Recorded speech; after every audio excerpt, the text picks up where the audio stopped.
नमस्कार दोस्तों, स्वागत है आपका स्टडी फॉर सिविल सर्विसेज में। एसएससी सीजीएल के जनरल अवेयरनेस के प्रीवियस ईयर क्वेश्चन की कंप्लीट सीरीज है ये। इसमें सिर्फ वही जनरल अवेयरनेस के प्रीवियस ईयर क्वेश्चन पेपर लिए गए हैं जो आज भी रिलेवेंट हैं। इसके अलावा एक और इंपॉर्टेंट इंफॉर्मेशन है आप सभी स्टूडेंट्स के लिए जो लोग एसएससी सीजीएल 2024 का टीयर 1 वाला पेपर देने जा रहे हैं। एसएससी सीजीएल के स्टूडेंट्स की लंबे समय से स्टडी फॉर सिविल सर्विसेज से डिमांड थी कि जनरल अवेयरनेस या जीके या जीएस का कोर्स लाया जाए, तो हमने फाइनली ला दिया है जनरल अवेयरनेस का कोर्स। ठीक है, इसमें क्या है, एसएससी सीजीएल 2024 का जो नोटिफिकेशन आया है, ऑफिशियल नोटिफिकेशन, उसका जो नया सिलेबस है, तो नए सिलेबस को टारगेट करके लेटेस्ट ट्रेंड पैटर्न के हिसाब से कंप्लीटली रिवाइज्ड और अपडेटेड जनरल अवेयरनेस के 25 क्वेश्चन या 50 नंबर को मैक्सिमम से मैक्सिमम उसमें नंबर लाने के लिए हमने जनरल अवेयरनेस का सिलेक्शन मटेरियल बनाया है। रिवीजन कोर्स है ये। तो जनरल अवेयरनेस का रिवीजन कोर्स आप एक बार जरूर जो है एग्जाम देने से पहले जरूर इसको जो है ऑप्ट करके देखें जरूर। फीस है सिर्फ 100 रुपए। ठीक है, बाय नाउ में जरूर जो है 199 लिखा रहता है, लेकिन आप उसके ऊपर एक अप्लाई कूपन है, उसमें डालेंगे ज्ञान सर, तो वो फीस हो जाएगी 100 रुपए। तो कंप्लीट ये एसएससी सीजीएल 2024 का जो है जनरल अवेयरनेस का ऑफिशियल सिलेबस के हिसाब से, लेटेस्ट ट्रेंड पैटर्न के हिसाब से कंप्लीटली रिवाइज्ड और updated exam oriented general awareness का रिवीजन कोर्स ही हमने लॉन्च किया है। ठीक है, कहां पे मिलेगा आपको? ज्ञान सर एजुकेशन के एंड्रॉइड ऐप में। ठीक है, गूगल प्ले स्टोर से आप जो है ज्ञान सर एजुकेशन का ऐप इंस्टॉल कर लीजिए और फिर वहां पे एसएससी सीजीएल वाले फोल्डर में जाके आप इसको हिंदी मीडियम में भी परचेज कर सकते हैं, इंग्लिश मीडियम में भी परचेज कर सकते हैं। इसी के साथ हमने टेस्ट सीरीज भी एसएससी सीजीएल की 2024 की जनरल अवेयरनेस की 50 टेस्ट सीरीज हमने लॉन्च करी है सिर्फ 50 रुपए में। ठीक है, हर टेस्ट सीरीज में 25 क्वेश्चन है। ठीक है, और जो है जनरल अवेयरनेस के ही हैं और क्वेश्चन भी छांट छांट के इस तरह से निकाले गए हैं कि सिलेबस 2 आयामों पे खत्म करने की कोशिश करी है हमने। पहला आयाम क्या है कि हमने जनरल अवेयरनेस का पूरा जो सिलेबस का निचोड़ है लेटेस्ट एंड पैटर्न के हिसाब से, करंट अफेयर के हिसाब से अपडेट करके सिलेक्शन मटेरियल या रिवीजन कोर्स में दे दिया। उसमें आपको रिकॉर्डेड वीडियो मिलेंगे सभी सब्जेक्ट के, प्लस उसकी पीडीएफ मिलेगी। इसके अलावा दूसरे आयाम पे हमने सिलेबस खत्म किया है जो हमने 50 टेस्ट सीरीज दी है जनरल अवेयरनेस की। ठीक है, इसमें भी हमने कोशिश करी कि सिलेबस पूरा जो नया सिलेबस है उसके हिसाब से पूरा उसके निचोड़ के जो मोस्ट इंपॉर्टेंट फैक्ट है उनको हम टेस्ट सीरीज के माध्यम से इसमें पूछ रहे हैं। तो 50 टेस्ट सीरीज है एसएससी सीजीएल 2024 की, सिर्फ 50 रुपए में। पूरा कोर्स है सिर्फ 100 रुपए में। कूपन कोड याद रखना ज्ञान सर। और कहां पे मिलेगा? ज्ञान सर एजुकेशन ऐप में। पीवाईक्यू की सीरीज को देखते रहे। कोई और फीडबैक कमेंट सजेशन हो तो प्लीज बताएं।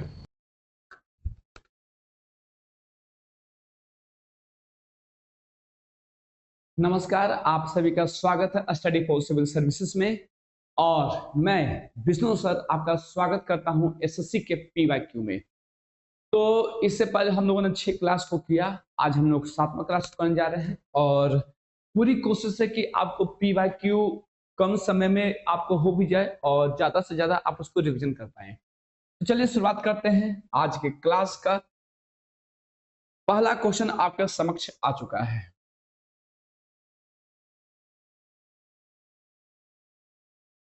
ध्यान दीजिएगा कि मानव पिरामिड बनाने और छाछ से भरे मिट्टी के बर्तन या मटकी को तोड़ने का प्रयास करने की गतिविधि किस त्योहार से जुड़ी है? 4 ऑप्शन आपके सामने है। अगर आप ध्यान से देखिएगा इन चारों ऑप्शन में, तो ऑप्शन नंबर ए जन्माष्टमी में होता है। किसमें होता है? ये जन्माष्टमी में किया जाता है। यहां तक क्लियर? क्योंकि ये सब तो आप लोग जानते भी होंगे कि ये आपको जन्माष्टमी में किया जाता है। दशहरा में जो रावण जलाने का जो प्रक्रिया होता है वो होता है। इमाद शाही वंश किस राज्य की स्थापना के लिए जाना जाता था? 4 ऑप्शन है, ध्यान से पढ़िए। इमाद शाही वंश के बारे में पूछा जा रहा है कि किस राज्य की स्थापना के लिए जाना जाता था। तो चारों ऑप्शन में अगर आप ध्यान से देखेगा तो वह बरार के लिए, किसके लिए? बरार के लिए जाना जाता था। नेक्स्ट अगर आप आते हैं तो भारत में सार्वजनिक क्षेत्र का पहला एकीकृत इस्पात संयंत्र कौन सा है? 4 ऑप्शन है आपके सामने, इसको भी ध्यान से देखिएगा आप लोग। तो अगर आप लोग इसको ध्यान से देखते हैं तो सिंपल सा बात है, राउरकेला इस्पात संयंत्र, जो कि कहां है राउरकेला आपका? तो ओडिशा में है, ओडिशा में पड़ता है। क्लियर है? तो यहीं पे आप लोग देख लीजिए टिस्को का स्थापना कब हुआ था, पूछ सकता है एग्जाम में। तो 1907 में हुआ था। लेकिन अगर इसमें आपसे पूछे कि लौह उत्पादन कब से शुरुआत हुआ था, तो 1911 से शुरुआत था, जबकि इस्पात उत्पादन का जो शुरुआत हुआ था ये हुआ था 1914 में हुआ था। उसके बाद अगर इससे पूछे कि टिस्को का नाम चेंज होकर टाटा कंपनी कब हुआ, टाटा, तो ये हुआ था आपको 2005 में हुआ था। क्लियर है? ये कहां पर है तो आप जानते हैं कि जमशेदपुर, जमशेदपुर जो कि पहले इसको कहते थे साकची नाम से जानते थे। ठीक है, और यह जो आपका स्वर्ण रेखा नदी के किनारे था। क्लियर है यहां तक? चलिए, कई प्रश्न यहां से कभी कभी बनता है। ठीक है, नेक्स्ट अगर आप आगे देखिएगा तो अगला सवाल है आपके सामने कि कमलिनी और नलिनी अस्थाना को 2020 में निम्नलिखित में से किसके लिए पद्मश्री से सम्मानित किया गया था?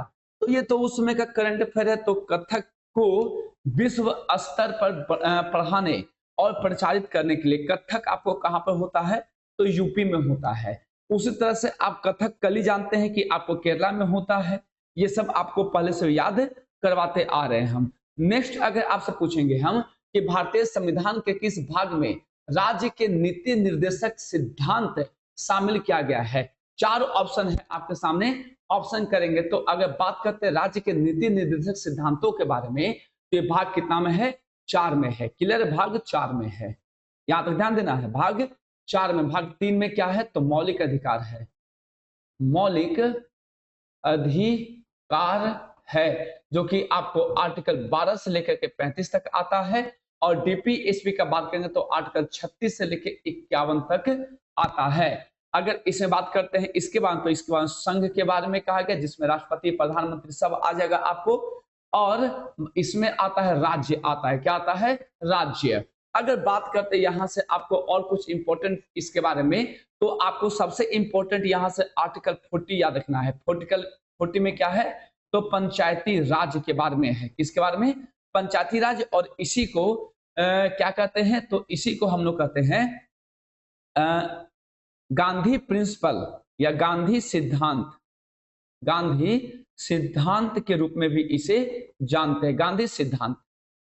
ठीक है, गांधी सिद्धांत के रूप में जानते हैं। आर्टिकल अगर आपसे 44 पूछे तो देखिए 44 क्या है? समान है, तो समान नागरिक संहिता, समान नागरिक संहिता के बारे में इसमें कहा गया है। ठीक है, तो कुछ कुछ है जो धीरे धीरे आप लोग को याद करना है मेरे साथ, ताकि आप लोग हड़बड़ी में कोई चीज नहीं, धीरे धीरे सब याद आप लोग को हो जाएगा। नेक्स्ट अगर आपसे पूछे कि ई गॉर्टर और एफ ग्रेंडल ने किस वर्ष में वसा यानी कि लिपिड के सतह क्षेत्रफल की जांच करके एक बड़ी सफलता हासिल की और निष्कर्ष निकाला कि कोशिकाओं को घेर रही वसा सतह 2 परतों वाली होनी चाहिए? कब खोज हुआ था? इसका 4 ऑप्शन आपके सामने है। तो 1925 में इसका क्या हुआ था? खोज हुआ था 1925 में। ठीक है, अगर वसा के बारे में बात करते हैं तो वसा का पाचन कहां पर होता है तो ड्यूडेनम में, ड्यूडेनम में होता है। ड्यूडेनम क्या है तो छोटी आंत का भाग होता है। किसका? तो यह छोटी आंत का क्या है? भाग है। तो इसमें होता क्या है कि फैट प्लस जब आपका क्या बोलेंगे उसको हम लोग तो कहते हैं पित्तरस आके इसमें मिलता है तो क्या होता है कि फैटी एसिड में कन्वर्ट होता है। किसमें? यह फैटी एसिड में कन्वर्ट हो जाता है। प्रश्न को ध्यान से याद रखिएगा इसको। नेक्स्ट अगर आपसे बात करते हैं, अगर हम पूछते हैं कि शुद्ध निवेश व मूल ह्रास का योग निम्नलिखित में से क्या कहलाता है? तो अगर देखिए 7 नंबर काफी आसान प्रश्न है, तो इसको कहते हैं सकल निवेश कहते हैं। क्या कहते हैं इसको? हम सकल निवेश के नाम से जानते हैं। मोपला या मुस्लिम किसानों ने एक शक्तिशाली जमींदार विरोधी आंदोलन खड़ा किया। वह आंदोलन किस राज्य में किया गया था? तो मोपला अगर आपसे पूछा जाए तो सबसे आसान है कि मोपला जो था आपको केरल में था। कहां पर? केरल में हुआ था मोपला। नेक्स्ट आते हैं, पूछते हैं कि निम्नलिखित में से कौन सी हरित क्रांति की विशेषताएं रही? 4 ऑप्शन है, चारों को ध्यान से देखिएगा। या फिर आपको 2 को दिया हुआ है तो दोनों 3 को हम पढ़ दे रहे, फिर आपको ऑप्शन दिखाते हैं। तो स्टेटमेंट पहला कहता है कि फसल उत्पादकता में उछाल, बी व्यवसायिक खेती से निर्वाह खेती की ओर झुकाव, और सी रकबे यानी कि अकेरेज में वृद्धि। 4 ऑप्शन है, चारों को ध्यान से देखिएगा आप लोग, ठीक है। तो अगर आप 9 नंबर को ध्यान से देख रहे हैं तो देखिए सबसे बढ़िया अगर देखा जाए तो फसल उत्पादकता में उछाल बिल्कुल सही है, क्योंकि पंजाब और हरियाणा के क्षेत्र में गेहूं का उत्पादन में काफी अधिक वृद्धि हुआ था। व्यवसायिक खेती से निर्वाह की ओर नहीं, ये गलत है। रकबे एकड़ में वृद्धि यानी कि एकरेज में, मतलब कि कम से कम जमीन पे अधिक खेती का उपज करना, यानी कि ए और सी दोनों सही है। हरित क्रांति का बात करते हैं तो इस शब्द को देने वाले कौन थे? तो इस शब्द को देने वाले कौन थे? विलियम गॉन्ड। विलियम गॉन्ड साहब ने इन शब्द को दिया था। इंडिया में अगर इंडिया में इसके पिता कौन? तो M S Swaminathan, M S Swaminathan थे। जबकि अगर आपसे पूछे कि वर्ल्ड में कौन, तो कौन कहेंगे? कौन थे? बताइए वर्ल्ड में कौन थे? आप लोग कमेंट भी करते रहिएगा वर्ल्ड में कौन थे। तो नॉर्मन ई बोरलॉग। इसका शुरुआत वर्ल्ड में कहां पे हुआ था? तो मैक्सिको। और इंडिया में सबसे मतलब कि कहां हुआ था? तो इंडिया में अगर हम बात करते हैं तो इंडिया में आपको पंजाब, हरियाणा, यूपी के कुछ क्षेत्र में हुआ था, लेकिन सबसे अधिक सफलता पंजाब हरियाणा में मिला था। इसमें बात करें तो गेहूं में सबसे अधिक वृद्धि, गेहूं में मतलब सबसे अधिक फायदा हुआ था गेहूं को, सबसे अधिक फायदा, ठीक है, प्रॉफिट। लेकिन अगर बात करते हैं चावल का, no profit no loss, no profit no loss. लेकिन अगर आपसे पूछ दें मोटे अनाज का, तो सबसे ज्यादा लॉस इसी में हुआ था। क्लियर हो गया यहां तक? नेक्स्ट हम लोग चलते हैं आगे, इसको यहां ले आते हैं, आप लोग लिखते चलिएगा, जो भी एक्स्ट्रा मिलता है उसको लिख लीजिए। नेक्स्ट मिलान करिएगा, यहां से कॉलम 1 में कॉलम 2 को मिलान करिए। जेली, क्रेफिश, वेल मछली और डेविल फिश किस में आता है? एक बार देखिए 10 नंबर को। तो अगर हम जेलीफिश देखेंगे तो किस में आएगा? सिलेंट्रिटा में। तो एक का डी कहां है? यहां नहीं है, यहां नहीं है, हटा देंगे हम। आगे देखिएगा तो क्रेफिश आता है कीट में। क्या देखिए 2 का सी, ऑप्शन नंबर डी बिल्कुल सही है, ठीक है। बाकी अगर मिलाना चाहे तो मिला सकते हैं। वेल मछली किसमें? स्तनपायी में आता है, जबकि डेविल मछली जो आता है मोलस्का में आता है। नेक्स्ट आइएगा तो आगे आप देख रहे हैं कि राष्ट्रीय बहुआयामी गरीबी सूचकांक 2021 निम्नलिखित में से किसके द्वारा जारी किया गया था? 4 ऑप्शन है, चारों ऑप्शन को ध्यान से देखिएगा। तो निश्चित तौर पर राष्ट्रीय बात करता है तो राष्ट्रीय में नीति आयोग ही इसको जारी करता है। कौन? नीति आयोग जारी करता है। नेक्स्ट देखिए, निम्नलिखित में से किसने ओरू जाति, ओरू मातम, ओरू देवम, मनुष्यानु यानी कि मानव जाति के लिए एक जाति, एक धर्म, एक ईश्वर की विचारधारा की वकालत की थी? किसने? बताइए 12 नंबर का क्या आंसर होना चाहिए? तो नारायण गुरु ने। किसने किया था ये? नारायण गुरु। इसको ध्यान दीजिएगा, काफी इंपॉर्टेंट ये है स्टेटमेंट। नेक्स्ट बताइएगा कि भारत की 2011 की जनगणना के अनुसार भारत में किस राज्य की जनसंख्या सबसे अधिक है? अब इससे भी आसान क्वेश्चन कुछ आपसे पूछा जा सकता है इसी में। उत्तर प्रदेश में। कहां पर? उत्तर प्रदेश में सबसे अधिक जनसंख्या है। और बिहार में क्या था? सबसे अधिक जनसंख्या घनत्व है। पीछे देख लीजिए, क्योंकि यहां से प्रश्न बन जाता है ना, तो यहां से क्या लिखेंगे? सबसे अधिक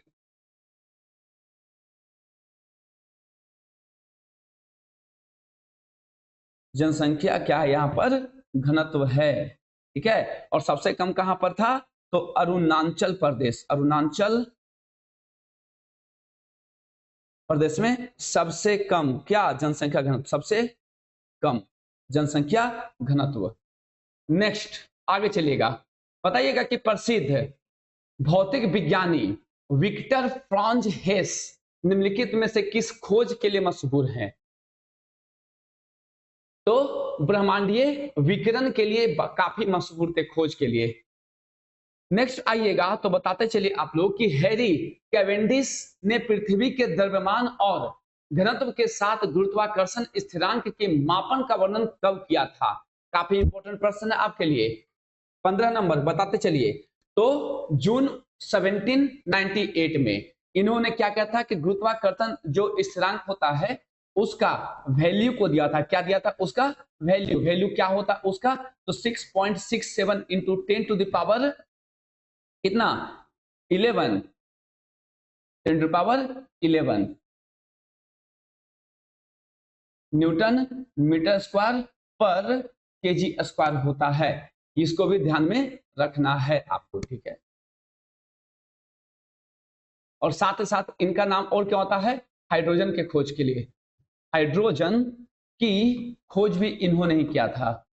हाइड्रोजन को क्या कहते हैं? तो भविष्य का ईंधन, भविष्य का ईंधन कहते हैं इसे। और क्या कहते हैं? तो भविष्य का ईंधन के साथ ही साथ इसे कहते हैं और आवारा तत्व भी कहते हैं, आवारा तत्व भी कहते हैं। जब हम फूड ऑयल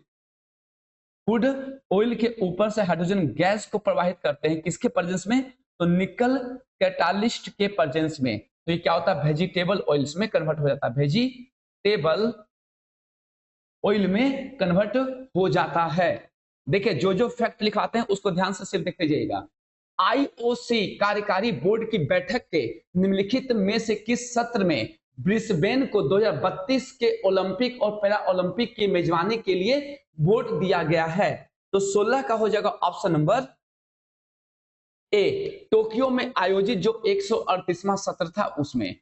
नेक्स्ट अगर आते हैं तो भारत में चीतों की पुनः स्थापना के लिए कार्य योजना यानी कि action plan for introduction of the चीता इन इंडिया के पहले चरण में सितंबर 2022 में मध्य प्रदेश के कूनो राष्ट्रीय उद्यान में डैश छोड़े गए। कितने चीते छोड़े गए थे? तो कुल 8 चीते छोड़े गए थे। कितने? 8 चीते। नेक्स्ट ध्यान दीजिएगा कि नवंबर 2022 में प्रधानमंत्री नरेंद्र मोदी की अध्यक्षता में केंद्रीय मंत्रिमंडल ने होंगोली ईटानगर में ग्रीनफील्ड हवाई अड्डे के नामकरण को डैश के रूप में मंजूरी दे दी है। तो क्या नाम दिया गया है? डोनी पोलो हवाई अड्डा। क्या दिया गया है? डोनो पोली हवाई अड्डा दिया गया है। नेक्स्ट ध्यान दीजिएगा, निम्नलिखित में से किस राज्य ने 2022 संतोष ट्रॉफी जीती है? 2022 का संतोष ट्रॉफी कौन जीता है? तो निश्चित तौर पर याद रखना है केरल ने जीता था। नेक्स्ट आते हैं हम लोग, पंडित बिरजू महाराज ने वर्ष 1986 में निम्नलिखित में से कौन सा पुरस्कार प्राप्त हुआ था उन्हें? 4 ऑप्शन है, ध्यान दीजिएगा। और ये बिरजू महाराज किससे हैं? तो कथक से, है ना,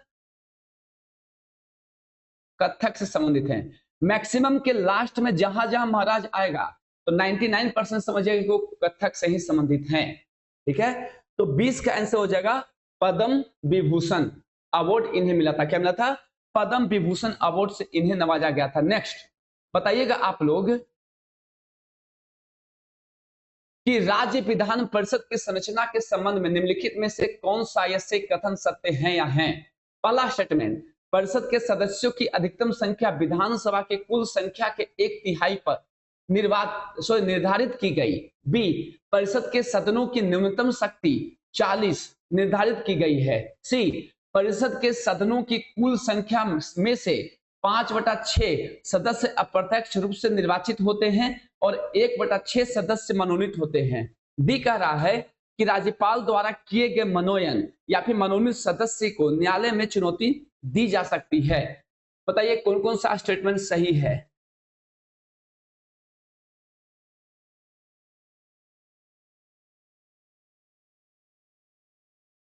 तो ध्यान दीजिएगा कि जो ये कह रहा है कि परिषद के सदस्यों की अधिकतम संख्या विधानसभा के कुल संख्या के 1/3 पर निर्धारित की गई है, यह सही है। दूसरा, आपको 40 परिषद के सदस्यों की न्यूनतम शक्ति 40% 40 निर्धारित की गई है, यह भी सही है आपका।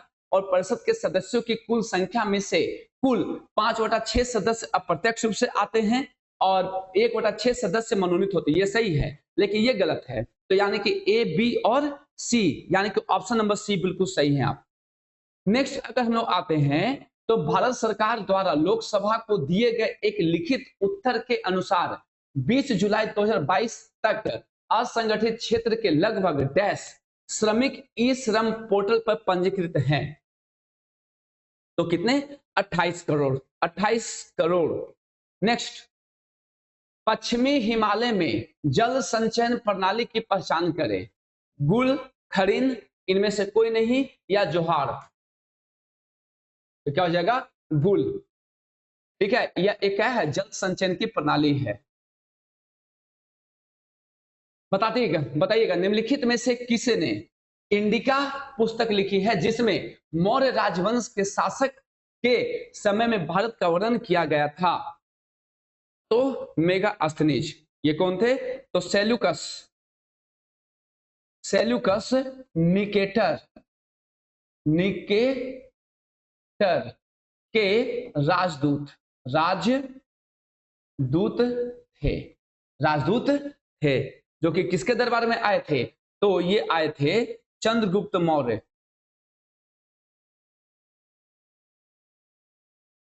मौर्य के दरबार में आए थे। नेक्स्ट बताइएगा, निम्नलिखित भारतीय शास्त्रीय तबला वादकों में किसे अब्बाजी कहा जाता था? उन्होंने 1968 में अमेरिकी जैज ड्रमर बड़ी रिच के साथ मिलकर एक संगीत एल्बम बनाया था। बताइए क्या होगा इसका आंसर? तो अल्लाह रखा, ऑप्शन नंबर बी। नेक्स्ट अगर आपसे चर्चा करते हैं हम, तो नेक्स्ट आते हैं, क्योंकि एक दिन में आपका 2-2 सेट हो रहा है, ध्यान से। श्री ओम प्रकाश मिठारवाल निम्नलिखित में से किस खेल में उत्कृष्ट योगदान के लिए अर्जुन पुरस्कार 2022 से सम्मानित होने के कारण खबरों में थे? तो shooting, option number B. Next अगर आते हैं हम लोग, तो पूछ रहा है कि ग्रह के बाहर से अंदर तक पृथ्वी की परतों का सही क्रम क्या है?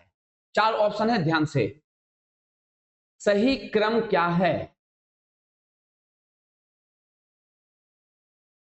तो सबसे ऊपर में होता भूप्रपट्टी, आप जानते हैं, सबसे बाह्यतम होता है, फिर मेंटल आता है, फिर कोर आता है। ऑप्शन नंबर डी आपका सही आंसर है। नेक्स्ट अगर आते हैं आप, तो बताइएगा कि 1,3 डाई मेथिल बेंजीन को निम्न में से किस रूप में भी जाना जाता है? बताइए, अच्छा प्रश्न है और इंपॉर्टेंट है। एम जाइलिन के नाम से जानते हैं किसको? तो 1,3 डाई मेथिल बेंजीन को हम लोग एम जाइलिन के नाम से भी जानते हैं। नेक्स्ट बताइएगा इसमें आप लोग कि गरीबी के आकलन में निम्नलिखित में से किसे संदर्भित किया जाता है? बताइएगा 4 नंबर में, तो मासिक प्रति व्यक्ति आय को संदर्भित किया जाता है। किसको? मासिक प्रति व्यक्ति आय को। नेक्स्ट आइएगा, तो बताता है आप लोग को फटाक से कि निम्नलिखित में से कौन सा भारतीय संविधान में उल्लिखित मौलिक अधिकार नहीं है? स्वतंत्रता का अधिकार, मतदान का अधिकार, धार्मिक स्वतंत्रता का अधिकार, या समानता का अधिकार? तो सिंपल सा है, मतदान का अधिकार मौलिक अधिकार में नहीं आता है, बाकी सभी आते हैं। नेक्स्ट देखिएगा ध्यान से, एनकीलोस्टोमा के लिए सामान्य शब्द क्या है? तो अंकुश कृमि कहते हैं इसको। क्या कहते हैं? अंकुश कृमि के नाम से जानते हैं। नेक्स्ट बताइएगा आप लोग कि भारत के राष्ट्रपति को हटाने के संबंध में निम्नलिखित में से कौन सा या से कथन सत्य है? पहला, ए महाभियोग की प्रक्रिया संसद के किसी भी सदन में शुरू की जा सकती है। क्या सही है? एकदम आप लोग ध्यान से इसको पढ़िएगा, तो मुझे लगता है कि ये बिल्कुल सही है। महाभियोग के आरोप उस सदन के 1/3 सदस्यों द्वारा हस्ताक्षरित तो होने चाहिए जिसमें प्रक्रिया शुरू की गई है। तो क्या सही हो सकता है ये? तो मेरे ख्याल से ये आपका सही नहीं है। सी, महाभियोग प्रक्रिया में राष्ट्रपति को 30 दिनों का नोटिस दिया जाता है, ना 14 दिन पहले। डी, महाभियोग प्रस्ताव उस सदन की कुल सदस्यता का 2/3 बहुमत से, यहाँ 1/3 था, जबकि होता कितना है? 2/3। यानी कि ए और डी कहां पर दिख रहा है आपको, ए और डी, तो ऑप्शन नंबर डी में दिख रहा है ए और डी। ये आपको आर्टिकल कितना में आता है महाभियोग, तो 61 में आता है। शपथ कितना में आता है, तो शपथ आता है आपको आर्टिकल 60 में आता है। उपराष्ट्रपति का अगर आपसे पूछेगा शपथ राष्ट्रपति का, तो आर्टिकल कितना में, 69 में। अगर यही आपसे राज्यपाल पूछेगा कि राज्यपाल का शपथ कितना में आता है, तो आर्टिकल 159 में आता है। सभी आर्टिकल्स आपको धीरे धीरे याद करवा देंगे। नेक्स्ट, एबीएफसी, एबीएफसी एमएफआई के लिए सूक्ष्म वित्त ऋण की न्यूनतम आवश्यकता डैश है, कितना? तो ऑप्शन नंबर डी, कुल आसतियों का 75%। क्लियर है। नेक्स्ट आते हैं क्वेश्चन नंबर 9 पे हम लोग। अब राष्ट्रीय खेल विश्वविद्यालय निम्नलिखित में से किस राज्य में स्थित है? मध्य प्रदेश, असम, पंजाब और मणिपुर। क्या होगा इसका? तो ऑप्शन नंबर डी मणिपुर होने जा रहा है। क्या हो जाएगा? मणिपुर। नेक्स्ट अगर आपसे बात करते हैं हम, तो निम्नलिखित में से कौन सा नृत्य भारतीय राज्य उड़ीसा में मुख्य रूप से नहीं किया जाता है? भवई, ढप, घूमर या पाइका। क्वेश्चन नंबर 10, तो आप जानते हैं भवई जो है आपको पढ़ा चुके हैं पिछले क्लासेस में, तो गुजरात में होता है। यहीं पे डांडिया भी था, है ना, डांडिया रास भी था, डांडिया रास भी था। ठीक है, ये सब घूमर पढ़ा चुके हैं आपको, राजस्थान में था। ठीक है, ये सब आपको याद रखना है। ठीक है, बताइएगा, प्रधानमंत्री जीवन ज्योति बीमा योजना डैश की आयु वर्ग के भारतीय नागरिकों के लिए है? तो ये तो आसान हो गया, 18 से 50 साल के लिए होता है प्रधानमंत्री जीवन ज्योति बीमा योजना। नेक्स्ट बताइएगा आप लोग कि निम्नलिखित में से किस वर्ष में भारत ने अपना 73वां गणतंत्र दिवस मनाया था? बताइए, ऑप्शन आपके सामने है। तो 2022 में। नेक्स्ट बताइएगा कि भारत में स्मार्ट सिटी मिशन कब शुरू किया गया था? 4 ऑप्शन है स्मार्ट सिटी मिशन, और ये सब प्रश्न ही है जो आपको याद रखने होंगे। 2015 में स्मार्ट सिटी मिशन की शुरुआत की गई थी। नेक्स्ट बताइएगा आप लोग कि निम्नलिखित में से किसने खोज की थी कि डाई बोरेन एल्डिहाइड और कीटोन के साथ अभिक्रिया करके डाई अल्कोक्सी बोरेन बनाता है, जिसका जल द्वारा जलीय अपघटन होने पर अल्कोहल बनता है। किसने कहा था? तो आप लोग जब पढ़ेंगे इसको, साइंस पढ़े होंगे तो आप 11-12 में पढ़े होंगे इसको कि H.C. Brown, H.C. Brown. Next बताइएगा आप लोग कि रामकृष्ण गोपाल भंडारकर और महादेव गोविंद रानडे ने महाराष्ट्र में धार्मिक सुधारों से जुड़े अपने कार्य निम्नलिखित में से किस संगठन के माध्यम से किए थे? ये सब तो सब आप लोग पढ़ा चुके हैं। अब बाबर इसको आप लोग को सिर्फ रिवाइज करना है। कौन? तो प्रार्थना समाज, प्रार्थना समाज। नेक्स्ट बताइएगा आप लोग कि पूरे विश्व में हरित क्रांति के जनक के रूप में, अभी तो आपको समझाए हैं ना, तो नॉर्मन इबरलोग कहां से शुरुआत हुआ था? मैक्सिको से शुरुआत हुआ था। इन्हें क्या कहते हैं? तो भारत में हरित क्रांति के जनक कहते हैं, और विलियम गोल्ड को इस शब्द का जनक कहते हैं। नेक्स्ट, निम्नलिखित में से कौन 1700 ईसा पूर्व में हथियारों के निर्माण के लिए सबसे पहले लोहे का इस्तेमाल करने वाले देशों में से एक था? 17 का आंसर क्या हो? तो रोमानिया ने सबसे पहले यूज किया था इसका। नेक्स्ट बताइएगा कि केरल राज्य बनाम लिसम्मा जोसेफ मामला किससे संबंधित है? केरल राज्य बनाम लिसम्मा जोसेफ मामला तो विकलांग व्यक्ति से संबंधित है। किसे? विकलांग व्यक्ति से। नेक्स्ट, लॉर्ड कर्जन ने 1905 में डैश के विभाजन की घोषणा की थी? तो याद रखिएगा, एक तो 19 जुलाई 1905, 7 अगस्त 1905 और एक हो जाएगा आपको 16 अक्टूबर 1905। याद रखिएगा, बंगाल विभाजन। तो बंगाल विभाजन का क्या हुआ था? यहां पर प्रस्ताव रखा गया था इस डेट को कि बंगाल विभाजन करना है, क्योंकि काफी बड़ा क्षेत्र होने के कारण प्रशासन करने में असुविधा होता है।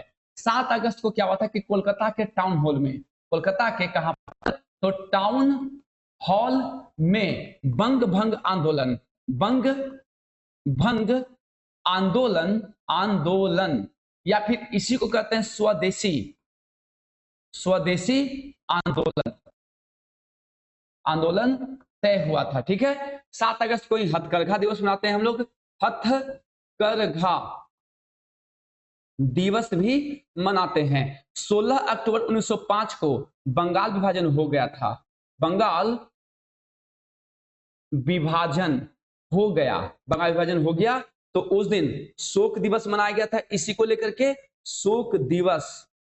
फिर साथ ही साथ रक्षाबंधन, रक्षाबंधन मनाया गया था हिंदू मुस्लिम एकता को दिखाने के लिए। किसके लिए? तो हिंदू मुस्लिम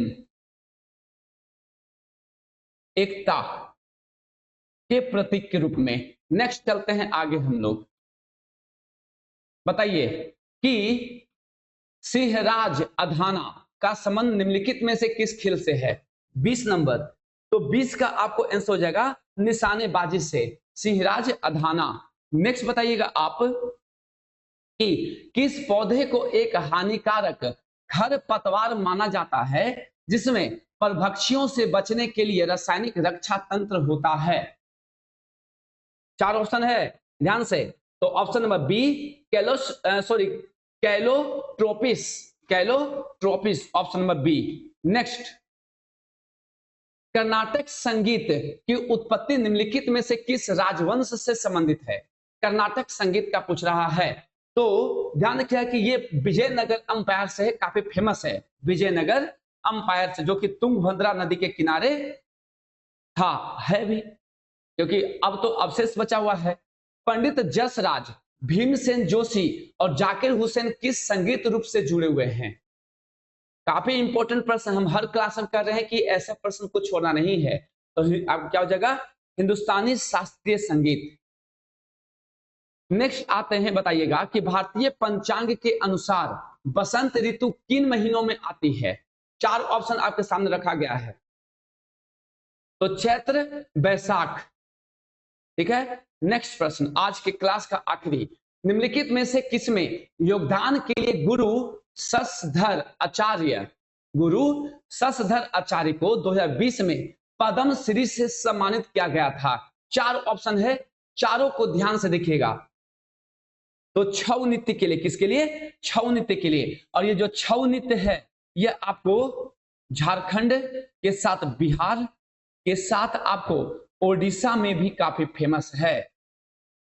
ठीक है, तो इस सब को ध्यान से याद कर ले। हालांकि घोड़ा नृत्य भी आपको झारखंड में फेमस है। ठीक है, इस सब को ध्यान देना है।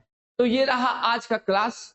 मुझे पूरी आशा है कि आपको पसंद आया होगा, क्योंकि क्वेश्चन जो है आपको कम समय 50 क्वेश्चन दे रहे ताकि आप वीडियो को बाबा देखेगा। और जहां जहां मुझे लग रहा है कि हाँ ये प्रश्न एसएससी में पूछ सकता है, क्योंकि हम लोग भी काफी क्लोज आपको प्रश्न को देखते हैं और कहां से क्या प्रश्न बन सकता है इसको भी हम लोग देखते हैं। ठीक है, तो उसी को देखते हुए हम लोग जो करंट अफेयर का पार्ट है उसको हम लोग ज्यादा डिस्कस नहीं कर रहे हैं, लेकिन जो आपका कुछ पॉलिटी हो जा रहा है, कुछ हिस्ट्री हो जा रहा है, कुछ ज्योग्राफी हो जा रहा है, तो वहां पे हम लोग आपको कुछ कुछ डिस्क्रिप्शन भी इंपॉर्टेंट तक जाएंगे, सब नहीं, इंपॉर्टेंट देंगे हम। तो मुझे पूरी आशा है कि क्लासेस पसंद आ रहा होगा, और मुझे आप लोगों से आशा यह है कि क्लास को आप लोग शेयर करिएगा, क्योंकि एसएससी नहीं, ये आपको बाकी एग्जाम में भी काम आने वाला है। तो चलिए इसके साथ हम लोग क्लास को फिनिश करते हैं, मिलते हैं अगले क्लास में, तब तक के लिए आप सभी को जय हिंद।